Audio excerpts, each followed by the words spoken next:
Thyroid. जैसा कि आप डायग्राम के अंदर देख सकते हैं, थायराइड ग्लैंड हमारे नेक के बिल्कुल बीचों बीच सेंटर में प्रेजेंट होती है और ये ग्लैंड हमारी बॉडी की लार्जेस्ट एंडोक्राइन ग्लैंड होती है, जैसा कि आप डायग्राम के अंदर देख सकते हो। देखिए, थायराइड ग्लैंड का अगर डायग्राम देखें तो इसके अंदर आपको दो लोब्स देखने को मिलते हैं, एक लेफ्ट और दूसरी राइट लोब। दोनों लोब्स आपस में अटैच होती हैं। इनको अटैच करने वाला कनेक्टिव टिश्यू होता है, जिसको हम क्या बोलते हैं, इस्थमस बोलते हैं।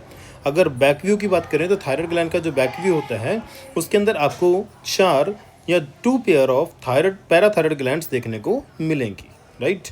इसके बाद अगर हम बात करें थायराइड रिलेटेड डिसीजेज़ की कि थायराइड ग्लैंड के रिलेटेड कौन सी डिसीजेज़ होती हैं, तो उसके अंदर आपको डिसीज़ मिलेगी हाइपोथायरॉयडिज्म, फॉर एग्जांपल ग्वाइटर। दूसरी आपको मिलेगी hyperthyroidism, for example Graves disease.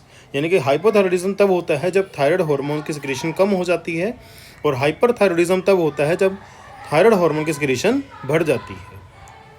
For example हम ग्वाइटर की बात करते हैं, जैसा कि आप डायग्राम के अंदर देख सकते हो कि जो थायराइड ग्लैंड है उसका साइज इंक्रीज हो जाता है, जिसको हम क्या बोलते हैं, हाइपरट्रॉफी ऑफ थायराइड ग्लैंड। इसका रीज़न क्या है, चलिए रीज़न को देख लेते हैं। देखिए, जब हमारी बॉडी के अंदर आयोडीन की डेफिशिएंसी हो जाती है तो उस टाइम पे हमारी बॉडी के अंदर थायरोक्सिन हार्मोन की प्रोडक्शन कम हो जाती है।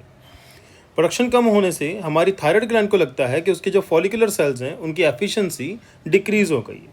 एफिशिएंसी डिक्रीज़ होने के चलते थायराइड ग्लैंड अपना साइज इंक्रीज करना शुरू कर देती है, क्योंकि उसको नहीं पता कि आयोडीन की डेफिशिएंसी हुई है, एफिशिएंसी कम नहीं हुई। और इससे क्या होता है, ग्वाइटर हो जाता है, यानी कि थायराइड ग्लैंड का साइज बढ़ जाता है।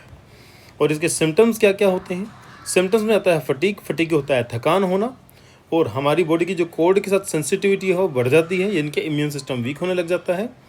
इंक्रीज स्लीपीनेस, इंसान ज़्यादा सुस्त रहने लग जाता है।